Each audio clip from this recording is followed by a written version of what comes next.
Excellent. Thank you for that enlightenment. So next one could be no pitting under virtual safety car. I think it's kind of found its natural place now, where the luck of where the safety car comes out is the luck of the racing gods. We have to assume that the race director never looks at things like where cars are as to when they throw a virtual safety car. Well, there you go. You can say that. I can't. Of course he does. Are you telling me that Max was dealt a fair deal? Was he dealt a fair deal when the red flag came out? Qualifying. 7 cars later? Come on, David, don't be stupid. You know the gods are in Lando's hands. They want Lando to win this championship. Well, he's not going to, because Max has outfoxed them. That's it. And there is our little teaser for the socials. Thank you, EJ. Reschedules, reevaluate it.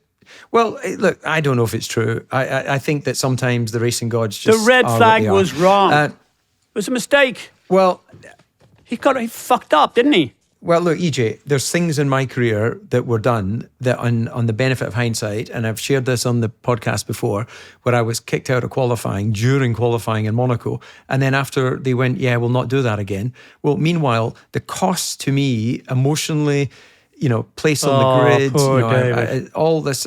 Well, look, there you go. I'll pay for my counselling, and clearly you're not going to chip in. But you probably had some beautiful darling mopping your brow and saying, "Come with me, sweetheart. I will bring you into the pleasure dome."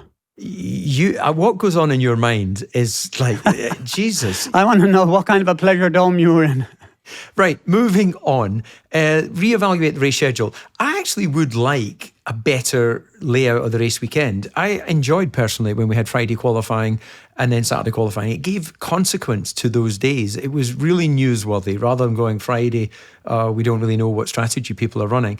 So the simple way of making sure you don't have like dry qualifying Friday and then a wet qualifying Saturday, nobody goes out, is make it a combination of the two qualifying days. Amalgamate the times.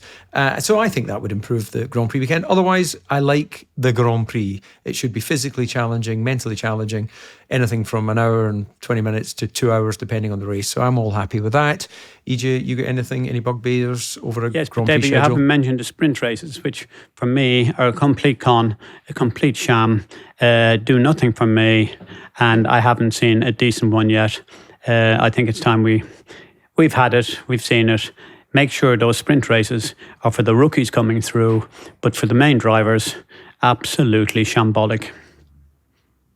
Okay, I'm not against it being used for rookie drivers. Of course, a rookie getting in a McLaren gets an advantage over a rookie getting in a Haas, but that's the luck of the racing dice, isn't it? So anyway, let's see. I suspect the sprints will be around because there's a revenue generator for Formula One. The circuits pay extra to have a sprint race. Where's the revenue generator? I always like revenue generators. Okay, well, if you take the lolly out of your mouth when you're talking, it makes it easier for our listeners. So the revenue generator is my generator have a sprint isn't race, time to go 24/7 in my bedroom. So keep churning out the coins. Okay. So if you have a sprint race, you pay additional fee to Formula One. So you have your commercial rights fee, and if you have a sprint, you pay extra. Oh, okay, I didn't know that. Yeah, well, there you go. You do now. That's why you should always listen. And so how many more? We've got one. So we got one in. We got another one in Vegas and one in Qatar. Is that correct? Oh, yeah. Got two left. I actually have. Okay, I'll take your word for that. I'll be embarrassed to say I wasn't across it, but I will be by the time we go on air. Right. Promise us. Points for qualifying? Nah, I don't think so, because it can, the race is sufficient. That's the Grand Prix. Return to classic circuits, well, that's nostalgia. The nature is all about evolution. I do think the classics are the classics, and hopefully we retain as many of them as we can, but we can't hold back development. Flexible fuel limits add strategic depth based on track conditions. I would just like to see refueling. It really meant not really because it particularly improved the quality of the racing, but the driver experience, going off with like 30, 40 kilos in a Grand Prix, you had a series of little sprints. Going off with 100 kilos, it's like, putting a very large person in the back of your car. It's so detrimental to the overall pace. It feels a bit more like sports cars than what Grand Prix racing was, but there you go. No team orders, EJ. What do you think? You've used them to your benefit and control. You can always circumvent them. I have not come up, or someone hasn't shown me a way that I couldn't or wouldn't be able to do it. Skullduggery was very much a necessary part of how Jordan operated, and 99% of the teams at that particular time. Could you imagine telling Flavio that there's no team orders? I mean, he'd break his heart laughing at you, because he said, "What a dickhead! He has no idea what's going on in this business." Because our business is about finding ways of challenging things, like super technical things like downforce and speed and braking and turning in and all of those things. And if you're telling me we couldn't be able to find a way of getting a message to a driver as to what to do, I mean, it's nonsense. But anyway, move on. Okay, we'll move on. I'm going to read out a few different headings. Don't answer until you've heard them all, and then choose two, okay? So here are the remaining suggestions that could improve Formula One. Exhibition races with historical cars, and the benefit potentially would be attracting nostalgic fans and celebrate F1's legacy. Shorter races with increased points, with the potential benefit being boosting the intensity and the excitement. Next one would be championship races with double points. I think we had that in Abu Dhabi one year, and the benefit would be to heighten excitement and urgency in key races. This is an interesting one. Implement a chase format, and the benefit to be level the playing field and create exciting races by, I guess you would have the slowest car at the front and the fastest car at the back.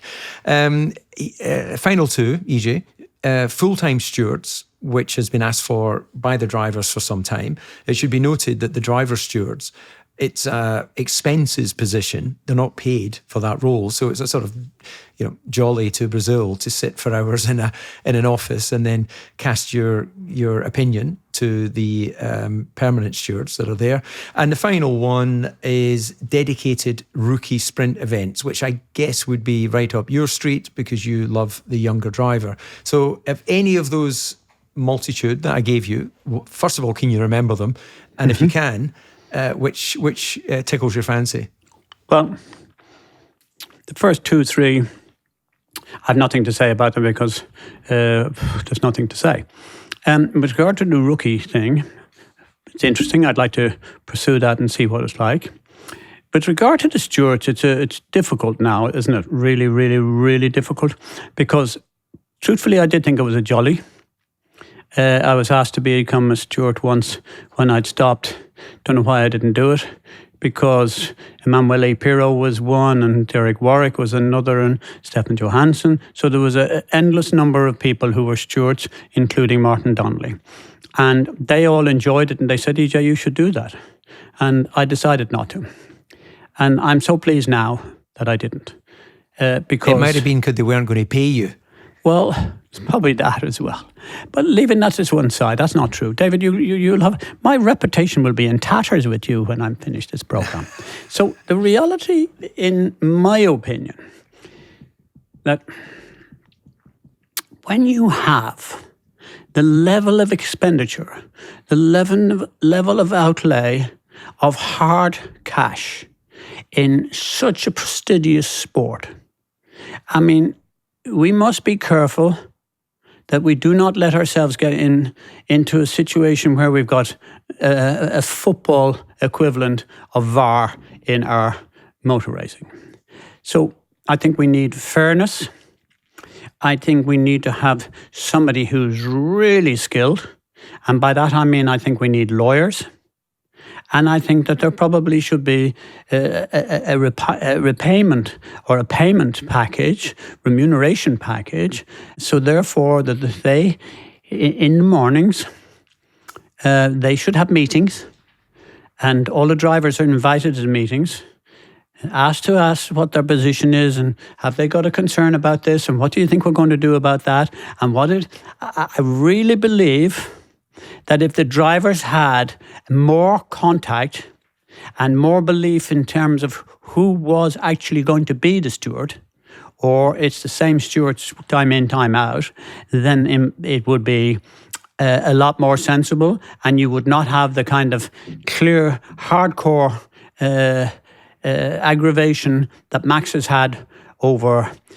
Was he over the double line there? Did he push him out there? Or you didn't do that there? Or did this? That was the same. And this? Why would I get a penalty there and I didn't get a penalty then?